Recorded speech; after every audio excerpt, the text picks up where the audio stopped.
வணக்கம் மக்களே, இந்த ஸ்மெல் ஆஃப் ஷீப் யூடியூப் சேனலுக்கு உங்கள் அனைவரையும் அன்புடன் வரவேற்கிறேன். இந்த நவம்பர் மாதம் இறந்தவர்களுக்கான மாதமாக ஒப்புக் கொடுக்கப்படுகிறது. கடந்த 2ஆம் தேதி நாம் கல்லறை திருநாளை சிறப்பித்தோம். அன்று குடும்பமாக வந்து இறந்த அனைத்து ஆன்மாக்களுக்காகவும் ஜெபம் செய்தோம். இது மட்டும் போதுமா, இல்லை இன்னும் ஏதாவது செய்யணுமா? இந்த 5 கேள்விகள் மூலம் கேட்டு தெரிந்து கொள்வோம். வாருங்கள். ஸ்தோத்திரம் ஃபாதர். ஸ்தோத்திரம் சந்தியா, நல்லா இருக்கீங்களா? நல்லா இருக்கீங்க ஃபாதர், நீங்க நல்லா இருக்கீங்க? ரொம்ப நல்லா இருக்கேன். என்னோட முதல் கேள்விங்க ஃபாதர், இறந்த உத்திரப்பு நிலை ஆன்மாக்களுக்காக நம்ம ஜெபம் பண்றோம், அவங்களுக்காக பூசை ஒப்பு கொடுக்கிறோம். இதெல்லாம் எதுக்காக பண்றோம் ஃபாதர்?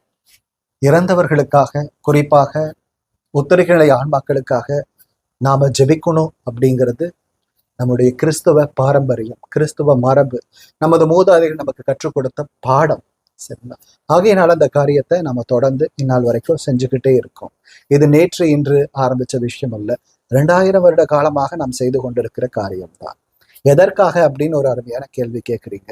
பாருங்க, உத்தரிக்கு நிலை ஆன்மாக்கள் தான் செய்த பாவங்களுக்காக வேதனையிலே இருக்கிறாங்க. ஏன்னா இந்த உலகத்துல அவங்க நல்லது கெட்டது அப்படின்னு வாழுகிற போது, நிறைய நன்மையான காரியங்களை செய்யாமல் போகிற போதும், பாவங்களை செய்து கொண்டு போகிற போதும் அவர்கள் பரிசுத்தமான நிலையில இறந்து போகல. ஆகையினால உத்திரிக்க நிலையில அவர்கள் சுத்திகரிக்கப்பட்டு கொண்டிருக்கிறார்கள். சுத்திகரிக்கப்படுறதுன்னா கடவுள் நிலைக்கு அவர்கள் தகுதி உள்ளவர்களாக மாறுற ஒரு நிலையில் தான் அந்த உத்திரிக்க நிலையில அவங்க படுற விஷயங்கள், சரிங்க, அவங்க அனுபவிக்கிற காரியங்கள். அது ரொம்ப வேதனைக்குரிய ஒரு நிகழ்வாக இருக்கும். அந்த வேதனை தணியணும் அப்படின்னா நிச்சயம் நாம ஜெபிச்சாகணும். சரிங்களா? அவர்கள் இறைவனை நோக்கி வேண்டிக் கொண்டிருப்பாங்க. இருந்தாலும் நம்முடைய ஜெபங்கள் நிச்சயம் கேட்கப்படும். நம்முடைய ஜெபங்கள் மூலமா அவர்கள் மீட்படைய நம்மளால உதவி செய்ய முடியும். அப்ப நம்ம ஜெபம் மட்டும் பண்ணா போதுமாங்க ஃபாதர்? ஜெபம் மாத்திரம் பத்தாது. ஏன்னா இங்கிருந்து செல்லுகிற ஆத்துமாக்கள் நிறைய நன்மையான காரியங்களை, புண்ணியமான காரியங்களை செய்து போயிருந்தாங்கன்னு சொன்னோம்னா நிச்சயம் ஜெபம் மாத்திரம் போதும். ஆனால் அநேக சமயத்துல சுயநலமா வாழ்ந்து எந்த விதமான நன்மையான காரியங்களை செய்யாம புண்ணியங்களை சேர்த்து கொள்ளாமல் சென்ற ஆத்துமாக்களுக்கு என்ன பண்றது? நிச்சயம் அவங்க அந்த புண்ணியங்களை எதிர்பார்த்து தான் நிற்பாங்க.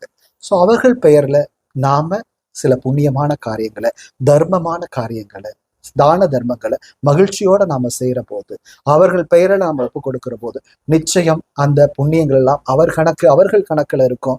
அவர்கள் ஒரு நாள் மீட்கப்படுவாங்க. சரிங்களா? முடிஞ்ச மட்டும் உங்களால உங்க குடும்பத்தில் இருந்த ஆத்துமாக்களுக்காக ஜெபம் செய்ய முயற்சி செய்யுங்க, புண்ணியங்கள் செய்ய முயற்சி செய்யுங்க. ஏன்னா அவர்களோட உடம்பு கிடையாது. உடம்பு இருந்தாதான் அவங்களால புண்ணியங்களை, நற்காரியங்களை செய்ய முடியும். இல்லாத சூழ்நிலையில நம்மிடம் இருக்கிற இந்த உடலை பயன்படுத்தி நாம் அவர்களுக்காக புண்ணியங்களை சேர்ப்பதும் ஜெபிப்பதும் நல்ல விஷயம். அதை செய்ய முயற்சி எடுங்க. ஓகேங்க ஃபாதர். இனிமேல் இந்த உத்திரிப்பு நிலை ஆன்மாக்களுக்காக ஜெபம் மட்டும் பண்றதோட இல்லாம அவங்களுக்காக புண்ணிய காரியங்களையும் செய்ய முயற்சிக்கிறேங்க ஃபாதர். வெரி குட், செய்யுங்க. என்னோட 2வது கேள்விங்க ஃபாதர், கிறிஸ்துவர்களாகிய நாம துரதிர்ஷ்ட ஆன்மாக்கள் இருக்காங்க அப்படிங்கிறத நம்புறது சரியா? அப்படிப்பட்ட ஆன்மாக்கள் இருக்காங்களாங்க ஃபாதர்? துரதிர்ஷ்ட ஆத்மாக்கள் அப்படிங்கிற வார்த்தையே சற்று புதிதாக தான் இருக்கு. நம்ம எல்லோரும் ஆத்மாக்கள் தான், பரமாத்மாவிடமிருந்து பிரிந்து வந்த ஜீவ ஆத்மாக்கள் தான், மறுபடியும் அதே பரமாத்மாவிடம் திரும்பி போகிற ஆத்மாக்கள் தான். இடைப்பட்ட காலத்துல ஆத்மாக்களாகிய நாம உடல் எடுத்து இந்த உலகத்துல வாழ்ந்துட்டு இருக்கோம். அப்படி வாழும்போது நல்ல விதமா வாழ்ந்து இந்த உலகம் கொடுக்கிற அனுபவத்தை பெற்றுக்கொண்டு ஒரு நாள் கடவுளிடம் திரும்பி போகணும். ஆனால் சில சமயங்கள்ல அப்படி வாழாம இந்த உலகில சில தவறுகள், பாவங்கள் செய்கிறதுனால சில ஆத்துமாக்கள் நரகத்துக்கு போறதும், சில உத்தரகு நிலை இடத்துக்கு போறதுமா இருக்காங்க. ஆனால் நீங்க சொல்ற அந்த துரதிர்ஷ்டவசமான ஆத்மாக்கள் அப்படின்னா யார சொல்ல முடியும் அப்படின்னா, கடவுளுடைய திட்டத்துக்கு எதிராக செயல்படுற ஆத்துமாக்கள்.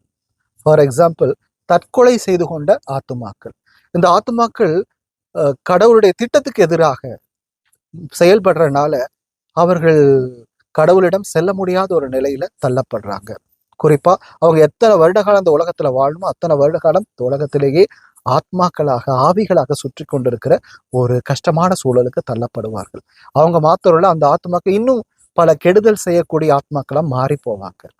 என்னை பொறுத்த மட்டில் அவர்கள்தான் துரதிர்ஷ்டவசமான ஆத்மாக்களாக இருக்க முடியும். அப்படிப்பட்ட வார்த்தைகளை பயன்படுத்த வேண்டாம். ஆனால் அவர்களுக்காக நாம சிறப்பான ஜெபம் செய்யணுங்கிறத மட்டும் மனதில் வச்சுப்போம். சாதாரணமா அவர் இறந்து போகல, கடவுளுடைய திட்டத்துக்கு எதிராக செயல்பட்டு இறந்து போயிருக்காங்க. ஆகையினால அவர்களுக்காக, அவர்கள் செய்த தவறுகளுக்கு, அவற்றுக்கான தண்டனையிலிருந்து அவங்க மீட்பு பெறணுங்கிறதுக்காக நாம சிறப்பான ஜெபங்களை மேற்கொள்வது நல்லது. முடிஞ்ச வரைக்கும் நீங்களும் அதை செய்ய முயற்சி எடுங்க. ஓகேங்க ஃபாதர். எனக்கும் தெரிஞ்ச நிறைய தற்கொலை செய்யப்பட்ட ஆன்மாக்கள் இருக்காங்க ஃபாதர். அவங்களுக்காக நான் ஸ்பெஷலா ப்ரேயர் பண்ணிக்கிறேங்க ஃபாதர். வெரி குட், பண்ணுங்க. ஓகேங்க ஃபாதர். என்னோட 3வது கேள்விங்க ஃபாதர், சொல்லுங்க. கோவம், ஈகோ இது 2க்கான வேற்றுமை என்னங்க ஃபாதர்? சில நேரங்கள்ல நான் சண்டையிடும் போது என்கிட்ட இருந்து வெளிப்படுறது கோவமா இல்ல ஈகோவா அப்படின்னு எனக்கு தெரியலைங்க ஃபாதர். அதை சொல்லுங்க ஃபாதர். இரண்டுமே தவறான காரியங்கள் தான். ஆங்காரம், கோபம் என்று தலையான பாவங்கள் என்று நமக்கு போதிக்கப்பட்டிருக்கிறது. இது இரண்டுமே நாம அவாய்ட் பண்ணி வாழ கத்துக்கணும். ஆனா இது சிம்பிளான விஷயமானா இல்லை. சின்ன வயசுல இருந்தே தாண்மை என்கிற அந்த குணம், அகங்காரங்கிற குணம் நமக்குள்ளாக வளர்ந்துருது. அந்த ஒரு உணர்வோட தான் நம்ம வளர்ந்துகிட்டே இருக்கோம். வளர வளர அது அதிகரிச்சு கொண்டுதான் இருக்கும், குறையாது. அதை நமது கண்ட்ரோல்ல வச்சுக்கிறது எப்படி அப்படிங்கிறத கத்துக்கிறது தான் புத்திசாலித்தனம். 2வது கோபம். நமக்கு எதிராக ஒருத்தர் செயல்படுகிற போது இமிடியேட்டா நமக்கு வர்றது கோபம் மாத்திரம் தான். ஏன்னா அது நடக்கக்கூடாதுன்னு நினைச்சு நாம நம்மளோட ரியாக்ஷனை காமிப்போம், அது கோபமா வெளிப்படும். இதை இரண்டுமே செய்யாமல் இருப்பது நல்லது, சரிங்களா? ஆனா என்ன செய்யலாம் அப்படின்னா, நாம கடிந்து கொள்ளலாம். விவிலியம் போதிக்கிறது அதுதான். யாராவது தவறு செய்கிற போது கடிந்து கொள்வது நமது கடமை. குறிப்பா நம்ம காட்டிலும் குழந்தைகளா இருப்பவங்க, சிறியவர்களா இருப்பவங்க தவறு செய்கிற போது அந்த தவற்றை சுற்றி காட்டி அது தவறு என்று கற்றுக் கொடுத்து, நல்லது எதவோ அதை போதித்து அவர்கள் நல்லது செய்ய நம்ம ஒரு வழிகாட்டுதல் காண்பிப்பது நல்லதாக இருக்கும். மற்றபடி ஈகோங்கிறது நான் என்கிற ஒரு உணர்வோட, என்னையே இப்படி சொல்லிட்டாங்கிற உணர்வோட பழிவாங்கிற ஒரு குணத்தை அது ஊட்டும். அதை ஒருபோதும் செய்யக்கூடாது. கோபம் நிச்சயமா கோபப்படுறதுனால எந்த விதமான நன்மைகளும் வந்துறது இல்லை. நான் அதை நெகட்டிவான ஒரு காரியத்தை தான் உண்டு பண்ணும். அதை செய்யாம கடிந்து கொள்றது நல்லது, சரிங்களா? அவர்களுக்கு புத்தி சொல்வது நல்லது, அவர்கள் திருந்த ஒரு வாய்ப்பு கொடுப்பது நல்லது. எல்லாத்துக்கும் மேல நல்ல விஷயங்களை கற்றுக் கொடுத்து மாற்றுவது நம்முடைய கடமைன்னு புரிஞ்சுக்கிட்டு நாம் அதை செயல்பட முயற்சி எடுங்க. ஓகேங்க ஃபாதர். இது 2மே தப்புங்கிறத நான் உணர்றேன். இனிமேல் அந்த 2டையுமே தவிர்க்க முயற்சிக்கிறேன் ஃபாதர். வெரி குட், செய்யுங்க. ஓகே. என்னோட 4வது கேள்விங்க ஃபாதர், என்னோட வாழ்க்கையில சில சமயங்கள்ல சமுதாய முறைப்படியும் கிறிஸ்துவ முறைப்படியும் வாழ வேண்டியதா இருக்குன்னு நான் ஃபீல் பண்றேன். இது 2டையும் ஒருமைப்படுத்தி எப்படிங்க ஃபாதர் வாழ்றது? இது ஒரு சென்சிட்டிவான கொஷன்.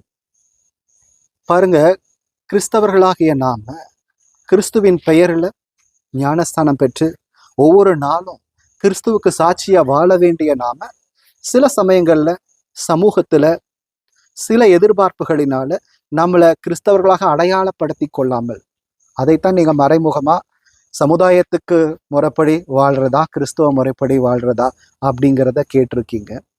சில சமயங்களில் நம்ம அப்படி வாழ்ந்து கொண்டுதான் இருக்கிறோம். அது சரியல்ல, சரிங்களா? ஏன்னா நாம் ஒவ்வொருவரும் கிறிஸ்துவின் பெயரால ஞானஸ்தானம் பெற்றிருக்கிறோம்.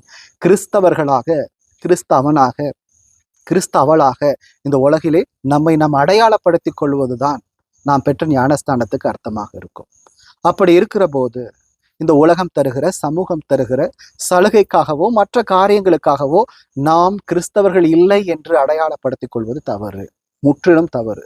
ஏனென்றால் இயேசு கிறிஸ்து சொல்லுகிறார் மத்தேயு நற்செய்தி 10:32, மக்கள் முன்பாக என்னை ஏற்றுக்கொள்பவரை நானும் விண்ணகத்தில் இருக்கிற தந்தையின் முன்பாக ஏற்றுக்கொள்வேன்.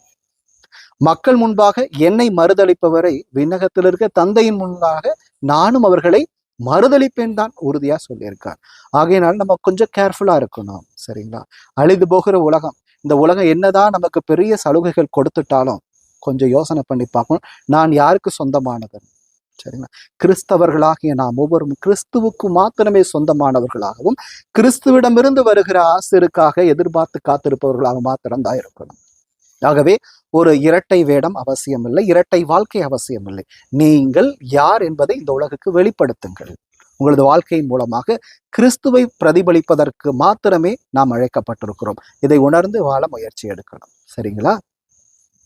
சரிங்க ஃபாதர். இந்த சமுதாயத்துல என்ன உண்மையான கிறிஸ்தவளா வெளிப்படுத்த முயற்சிக்கிறேங்க ஃபாதர்.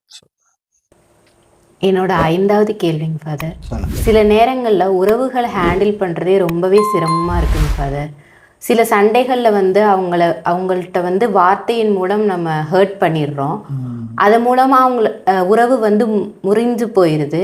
இவங்களோட அன்பை எப்படிங்க ஃபாதர் உடைக்காமல் தக்க வச்சுக்கிறது? உறவுகளை ஹேண்டில் பண்ணுறது எப்பவுமே சற்று சிரமமான விஷயம்தான் கண்ணு. எது வரைக்கும்னா, உறவுகளை குறித்து சரியான புரிதல், உறவுகளின் யதார்த்தத்தை புரிஞ்சுக்காமல் இருக்கிற வரைக்கும் அது சிரமமாக தான் இருக்கும். வாழ்க்கைங்கிறது ஒரு நாணயத்தை போல் 2 பக்கம் இருக்கிறது தான். நல்லது கெட்டது எல்லாமே இருக்குது, சரிங்களா? ஊடலும் கூடலும் தானே வாழ்க்கையாக இருக்குது. இதை புரிஞ்சுக்கணும், சரிங்களா? இப்படி இருந்தால் தான் எனக்கு இந்த உறவு நிலைக்கும், இப்படி இருந்தால் தான் இவர்களோட நான் உறவு வைத்துக்கொள்வேன் அப்படின்னு அல்ல. மாறாக அவர்கள் எப்படி இருந்தாலும், குறை நிறைகளோடு இருந்தாலும் அவங்கள அக்செப்ட் பண்ணிக்கிறது, ஏற்றுக்கிறது, விட்டு கொடுக்கறது, மன்னிக்கிறது, இதெல்லாம் கலந்த கலவை தான் ஒருத்தர் வாழ்க்கையாக இருக்குது. அந்த வாழ்க்கையில் உறவுகள் நமக்கு பல நல்ல விஷயங்களை கற்றுக் கொடுக்கறதுக்காக கொடுக்கப்பட்ட விஷயம்தான். மனுஷன் தனிமையாக இருக்கிறது நல்லதில்லை அப்படிங்கிறது உணர்ந்து தான் கடவுள் பல உறவுகளை நமக்கு கொடுத்துருக்கார். அந்த உறவுகள் மூலமாக கடவுளது அன்பை நாம் பெற்றுக்கொள்ள முடியும். அதற்காகத்தான் உறவுகள் இருக்கிறது. நாமும் பிறருக்கு நமது அன்பை மாத்திரோடு நமக்குள்ளே இருக்கிற கடவுளுடைய அன்பையும் அவர்களுக்கு நம்ம கொடுக்குறோங்கிற நினைப்போடு நம்ம கொடுக்கும்போது நிச்சயமாக உறவுகளில் சிக்கல் வர்றதுக்கு வாய்ப்பு இல்லை, சரிங்களா? ஒரு அர்ப்பணிப்போடு அந்த காரியத்தை நம்ம செய்யணும், சரிங்களா? ஏதாவது ஒன்று அவர்கிட்ட பறிக்கணும் அல்லது அந்த அன்பை நான் எடுக்கணும் அப்படி அல்ல. நான் என்னத்தை கொடுக்க முடியுங்கிற ஒரு நினைப்போடு நாம் பிறரை அன்பு செய்ய ஆரம்பிக்கிற போது நிச்சயம் அந்த அன்பு ஒரு யதார்த்தமான அன்பாக இருக்கும், சரிங்களா? வாழ்க்கைங்கிறது ஒரு யதார்த்தமான விஷயம் தான். இதை புரிஞ்சுக்கிட்டு வாழும்போது உறவுகளில் சிக்கல்கள் வருவது குறையும். ஓகேங்க ஃபாதர். இனி இந்த வாழ்க்கையோட யதார்த்தத்தை புரிந்து வாழ கற்றுக்கிறேங்க ஃபாதர். சரிம்மா. மக்களே, இந்த பதிவின் மூலம் நம்ம 2 விஷயங்களை தெரிஞ்சுக்கணும். முதலாவது, வாழும்போது நமக்காக கொடுக்கப்பட்ட உறவுகளிடம் அன்பை வெளிப்படுத்துறதும் அவங்களுக்காக நம்மளுடைய வாழ்க்கையவே அர்ப்பணிச்சுக்கிறதும் ஒரு உன்னதமான காரியம். 2வது, அவங்க நம்மளை விட்டு பிரிந்ததுக்கப்புறம் இறந்ததுக்கப்புறம் அவங்களோட பெயரின் பொருட்டு நம்ம செய்கிற ஜபங்கள், நன்மையான காரியங்கள், விண்ணக ராஜ்யத்தில் அவங்க நுழையிறதுக்கு நம்ம எடுக்கிற எல்லா முயற்சிகளும் ஒரு புனிதமான காரியம். இந்த 2 காரியங்களையும் மறவாமல் மனமுவந்து செய்ய முயற்சிப்போம். ஆன்மீகம் குறித்தான கேள்விகளுக்கு கமெண்ட் பண்ணுங்க, லைக் பண்ணுங்க, ஷேர் பண்ணுங்க, சப்ஸ்கிரைப் பண்ணுங்க, பக்கத்தில் இருக்க பெல்லை தட்டிடுங்க.